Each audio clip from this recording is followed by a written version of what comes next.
Friends, finally the long-awaited Glasshouse Festival of Poetry from around the world, presented by Art Mantram, is here. The formal keynote address by Padma Vibhushan Sri Ravi Shankar, referring to the ancient poetic traditions in India, has just been delivered. Now we have Ambassador T.P. Srinivasan of the Indian Foreign Service with felicitations. In his distinguished career, he has had illustrious tenures as a diplomat and with the UN in New York, Washington, Nairobi, and Vienna, the last being Ambassador to Austria and Slovenia and Governor of India to the United Nations International Atomic Energy Agency. Ambassador Srinivasan is a prolific writer and has authored many books on diplomacy and education and writes regularly for newspapers. He is very active in public life and has media presence and was the chairman of the very popular Asianet channel. Currently, he is chairman of the Academic Council and director NSS Academy of Civil Services. He is Director General, Kerala International Center. He is also the head of the Council for Higher Education of the state of Kerala and Executive Vice President with the rank of Vice Chancellor. After retirement, he is happily settled in Trivandrum with his painter-dancer wife, Sri Lekha. We are happy that he has joined us on this happy occasion with his lovely lady who will graciously light the auspicious lamp this morning. Thank you, Sri Lekha and Ambassador Srinivasan.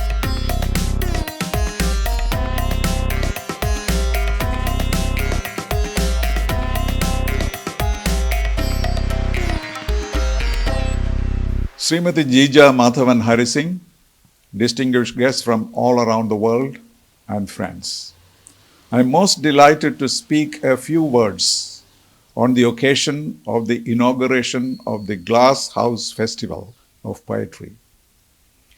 In the spirit of the saying attributed to Winston Churchill, that no good crisis should be allowed to go waste, the Art Mantram Trust has convened this poetry festival to support the millions of artists and performers and musicians who are in distress without jobs. I am glad to see that two of my colleagues in the Indian Foreign Service, Ambassador A.N.D. Haksar and Ambassador Nirvama Menon, are participating in this festival. The time of a pandemic and lockdown is the time when the humanity faces depression, frustration, and despair.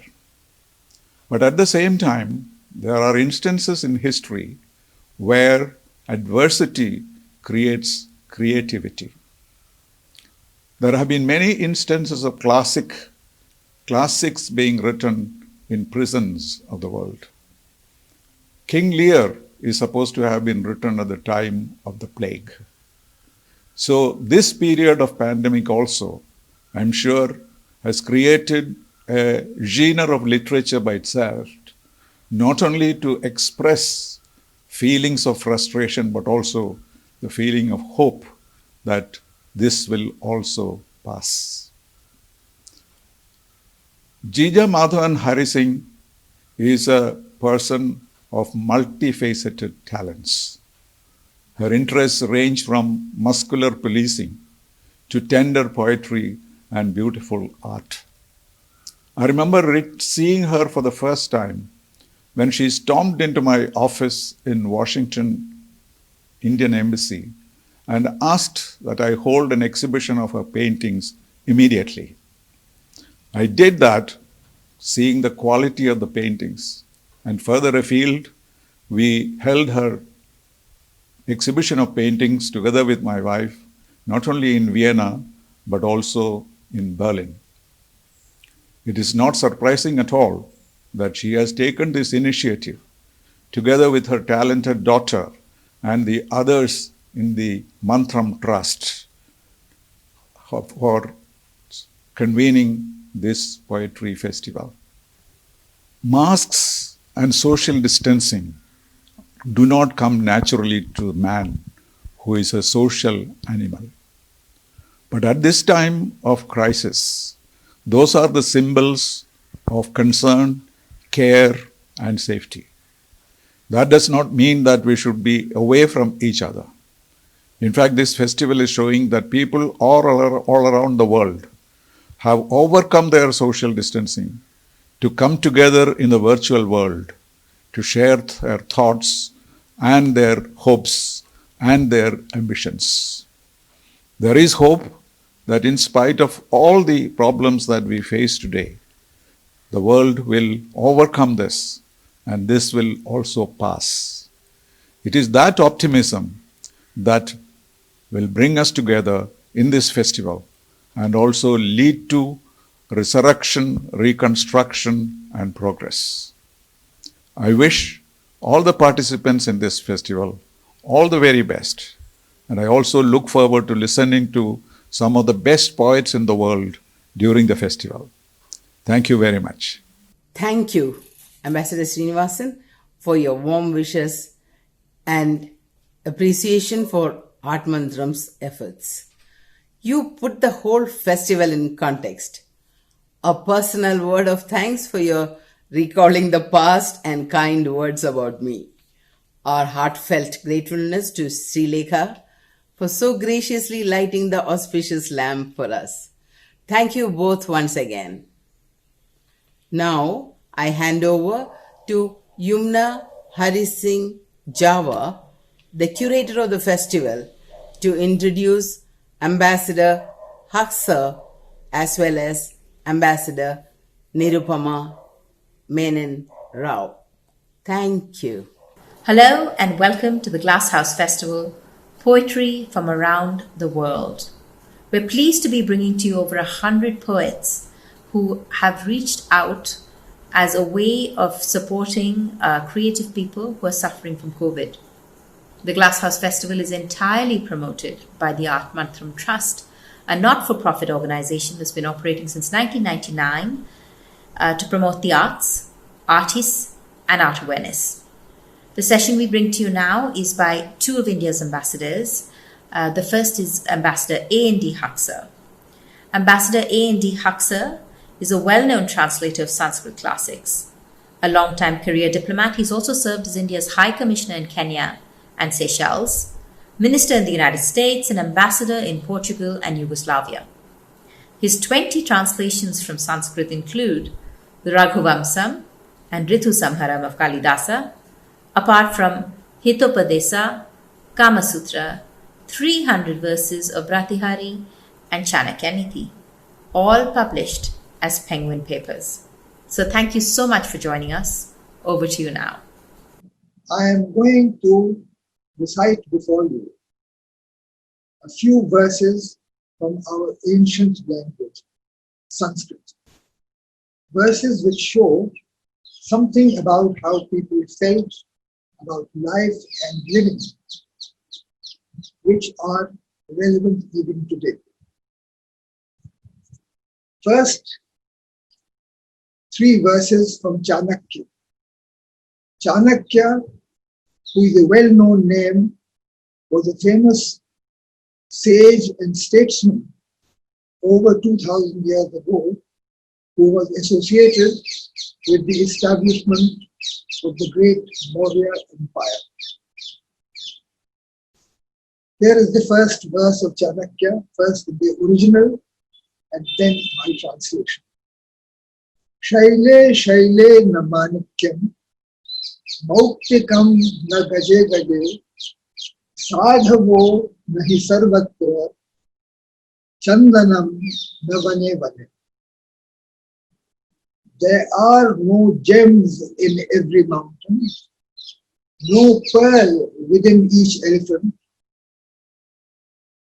no sandalwood in all the forests, nor good people everywhere. Here now is the second verse. Parokshe karya hantaram pratyakshe priyavadinam varjayet etadrisham mitram Vishukumbham Payomukh. He speaks before you sweetly, but spoils the work behind your back. Always such a friend discard. It's a pot of poison with milk on top.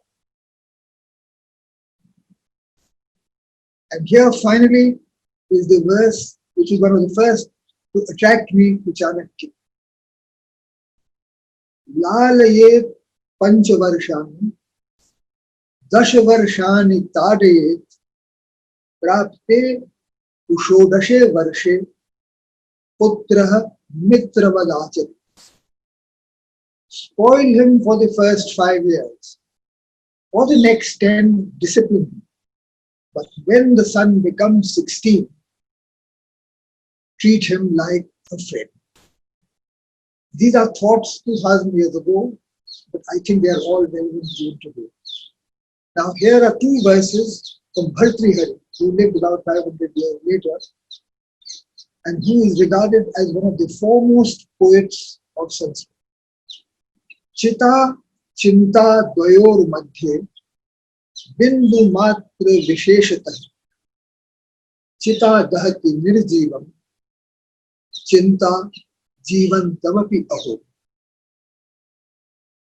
In the words chita, a funeral pyre, and chinta, misery of the mind, the difference is but a point of sound, as people may see. One burns people who are dead, and the other who's still living being. And the final verse of Bhartrihari, which I give you, ends with words which are now almost a national motto. Ayam nijo parova iti ganana laghu chetasa udar charita nantu vasudhaiva kutumbakam. This is ours and this another, so do the small-minded see. For those who are large of heart, the world itself is a family. And this last, Vasudhaiva Kutumbakam, everyone knows even today. And finally, I will end with a verse which I composed, and I will give you the translation also.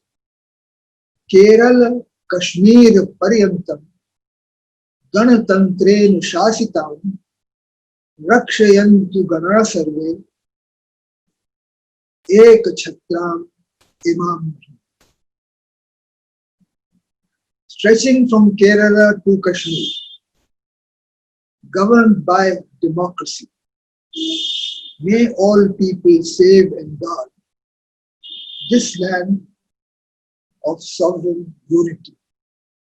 Thank you. I hope this will give you an idea of the flavor of Sanskrit and its thoughts. Thank you so much, sir. That was wonderful. It definitely ignited, I think, a curiosity about the riches that are hidden in our texts.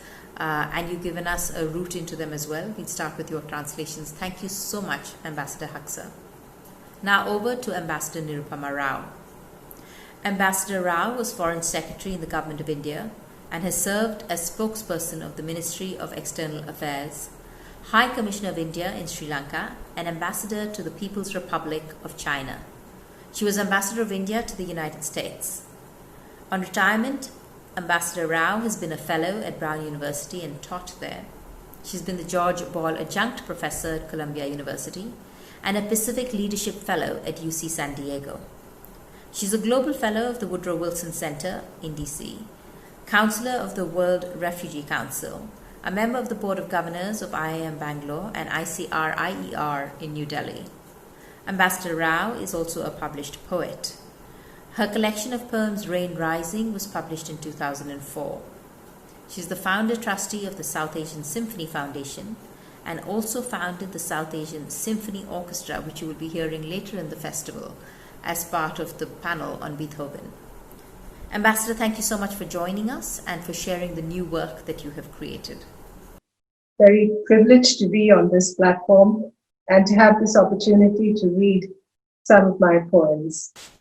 These are from a collection yet unpublished, and I've been adding to it whenever I have the time. It's taken a while to write all this, but I still have to get them published, which I hope to do so in the foreseeable future.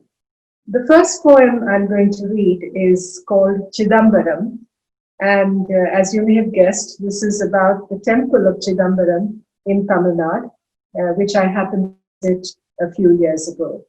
And this poem was really inspired by what I saw and felt when I visited that sacred site. Chidambaram.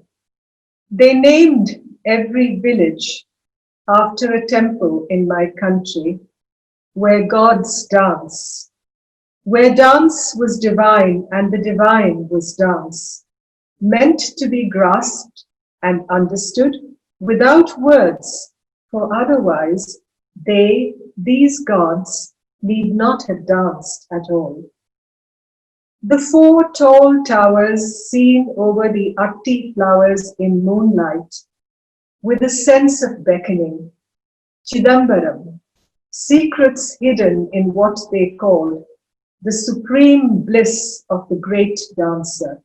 In this, the land itself a huge shrine.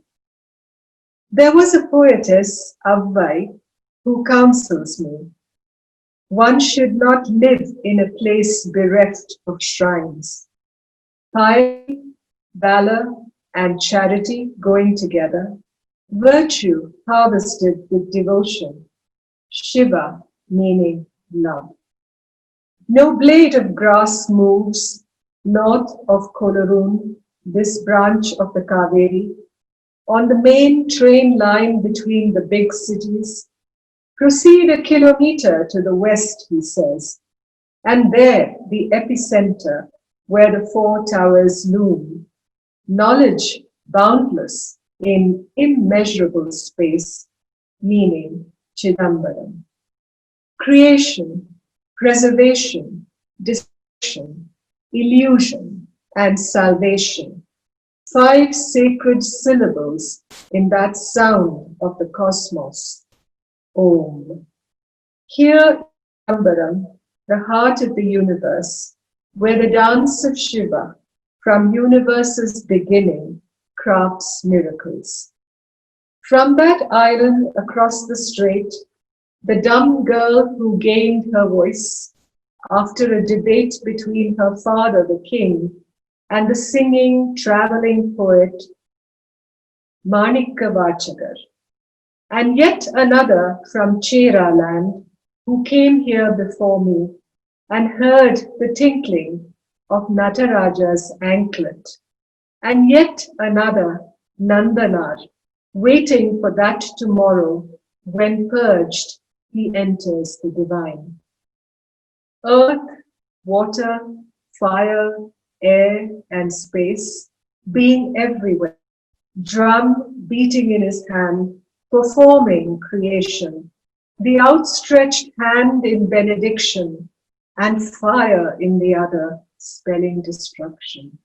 This union of opposites with the trampled dwarf figure underneath, liberation, grace, destroyer of illusion, remover of arrogance. If the world is a man, this is where the heart beats, and this raised foot of Shiva I touch here in my heart and in boundless space, rhythms picked up by the bevies of dancers coming here with offerings of dance to Shiva, the dancer divine. The next poem I'm going to read is called Rice Sutra. So many ways of making rice, the reds, blacks, speckled, broken, golden, white types, consigned to fire and water, emerging, plumped, engorged, conjugally tied to bridegrooms of spice and fruit, golden dried grapes still on their branches, rendering that first mouthful to a lattice of wordless satisfaction. I, the portrait of a housewife, will carry this overflowing vessel to my neighbor, explaining how I have bridged many culinary traditions so it can be proved that everything converges in that boiling of grain and the giving of fruit. 40 years or so ago, a guest at my wedding pointed at the parboiled fat rice spread-eagled on plantain leaves served up at lunch, saying, "This is foreign to me. Why must we not move behind that confining that restricts us to our small villages and engulfs rice the way we see, touch, and feel?" I've often been drawn very closely to the Himalayas and the whole mythology of religion, tradition, lifestyles, the Buddhist faith that submerges these regions. And so this poem, which I've called The Ocean of Cloud Offerings, has really to do with my devotion to the Himalaya. The Ocean of Cloud Offerings. The Buddha from Kashmir, he of the silver eyes, penetrating, all-knowing, wisdom and compassion united. His gaze is everywhere, seeking out the obscured, in realms immeasurable. I am invited to be seated as he scans the ocean of cloud offerings.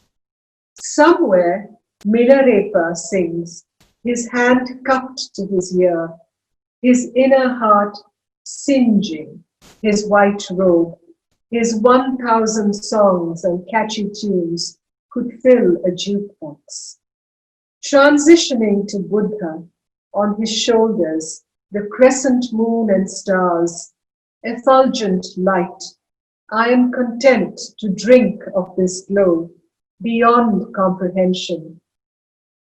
We are brought together from all realms. Om Mani Padme Hum. The next poem I'm going to read is about the town of Jaffna in northern Sri Lanka. And it was written after a visit to Jaffna in early 2005, before the end of the Civil War, and just after the tsunami had hit Sri Lanka, all parts of Sri Lanka, and I had gone there as part of a relief mission when I was the High Commissioner of India in Sri Lanka. So I've called this poem Yarl, Y-A-R-L, which is really an abbreviation of the Tamil name for Jaffna, which is Yarpanam. So the poem is called Yarl, January 2005, or The Broken Alphabets of the Jaffna I Knew. Blood is the red on the azimuth of the horizon I ride, blood encrusted in the tire threads of 50s cars straight out of interred yesterdays. I am shut out of the houses that are left, so many gone. Only the temple trees and the overhang of coconut palms, blue sky, but red, red, red soil, soiled, and the bloodied silence of faces hooded from joy and grief, red in the palms of our hands where we set them on the ground, disembodied. Minefields and vegetable patches punctuate the tinkling of bicycle bells of young women, hair braided with red ribbons, overriding the spoor of men with guns, everyone a hero or heroine, never mind which side you're on. Only the red badge of red to pin on your breast, where everything else is red, pulverized dust. This is again a poem inspired by Tibet and my long association with His Holiness the Dalai Lama. It goes back really to my childhood, but over the years I've had occasion to meet with him again and again. I've called this poem The Exile, or Memories of Norbulinka. Norbulinka, as some of you may know, was the Dalai Lama's palace in Lhasa, or his dwelling place in Lhasa. The Exile, Memories of Norbulinka. They come to you in expected ways, holding the odd prayer bead, telling the story of the summer palace. They left far behind, stealing out into the dark of winter's end, at dawn, striking across that plateau lit in twilight, to those lines where pines met bamboos, and then down through Kinzemani into the dusty hot plain. On a train ride to Delhi, at a crowded station en route, I see him, shoulders hunched, squinting at the noonday blaze, and seek his autograph. Strangely, it is Valentine's Day, 1960. Though not relevant to the case at hand, his curlicued writing drips tendrils of pain, loss, longing, and the curse of memory, of a future cast in hues of no return. As far away, the flames light those who gave up the waiting. This is a poem about old Bangalore. I grew up in Bangalore, so the place is full of memories. I've called it My Mother's Silk Cotton Tree, or A Different Place. Bangalore is a different place now. Back then, the silk cotton tree grew in our compound, near the wall where my mother called across to our neighbor. A tree with flowers and silk cotton that floated in our dreams, because mother stuffed our quilts and pillows with it. Wasn't good for my asthma, but the dreams with silk cotton floating whisper soft made me think that mother was a genius, that conserver, that avatar of thrift, the engineer. She, a tiny woman, made that tall tree bend to her whims, yielding, and all the while the sun shone through its leaves, glinting on mother and father, and us three daughters. Bangalore's a different place now. The silk cotton tree etched in the trunk of the memory mother has lost as she stares vacantly at me, asking, have I seen you before? This is a poem about women and the role of women. I've called it Women's Role. Is Delhi a she city? I think not. It's a city that has enshrined the boasts of several male conquerors in interstices.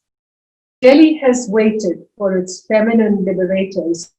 They will come from places you never imagined. They will be different people, different ethos, not alien, smelling of the pristine Bhagirathi. And we will count below zero for their arrival. And finally, this is a poem from China. And you may remember that in 2008, a dreadful earthquake hit Sichuan province. And I made a visit there a few months later. This poem was written after I'd seen a middle school at a place called Xuankou in Sichuan province, in the earthquake-affected area. So it's called Middle School at Xuankou, May 12, 2009. Grey mist, grey mountain, ruined school folds itself over, ghost voices from the last class, before the earth turned over, seek escape. The clock's face is deliberately fractured in this memorial at 2:28, white limestone approximating the salt of wounds and tears. 365 days to the date and the hour. The bugler, white of his uniform, neatly creased, sounds his call to those who must now file past. Tall soldiers, their different skin hues, burnished by the white of chrysanthemums, all preordained color, placed at the white memorial over which silent ruins lie folded.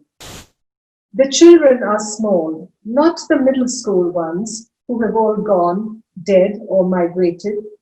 They wear solemn faces and bright blue ribbons, one even a hat, like a horseman of the steppe. They fidget, these children, through the ceremony, itching to grasp not vultures, but butterflies that escape the shaking, grasping earth and forget to be still like children. Ma'am, thank you so much. That was really beautiful. I loved them all. I think we've got quite a plethora that our audience will enjoy hearing, and we'll definitely put the full set on our video channel for everybody to enjoy. Thank you so much for your time, ma'am, and thank you for joining us at the Glasshouse Festival. Thank you.